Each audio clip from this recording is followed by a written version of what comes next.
దేశంలో అంబేద్కర్ రాజ్యాంగం నడుస్తుందా, బీజేపీ రాజ్యాంగం నడుస్తుందని మాజీ మంత్రి షబ్బీర్ అలీ ప్రశ్నించారు. ముస్లిం రిజర్వేషన్లు తొలగిస్తామనడం బీజేపీ అహంకారానికి నిదర్శనమన్నారు. గాంధీ భవన్లో ఆయన మీడియాతో మాట్లాడారు. మతపరమైన రిజర్వేషన్లు చెల్లవని సుప్రీంకోర్టు స్పష్టంగా చెప్పిందని, కానీ పేదలకు రిజర్వేషన్లు ఇవ్వాలని కూడా సూచించిందని గుర్తు చేశారు. కాంగ్రెస్ ప్రభుత్వంలో వెనుకబడిన ముస్లింలకు మాత్రమే రిజర్వేషన్లు ఇచ్చామన్నారు.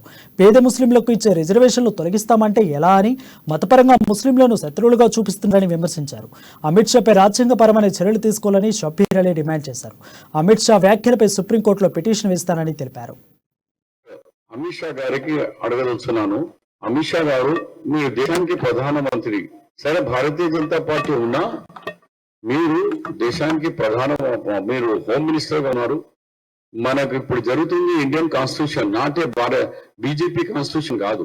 డాక్టర్ బాబాసాహెబ్ అంబేద్కర్ రాస్తున్న కాన్స్టిట్యూషనే దేశం వస్తుంది.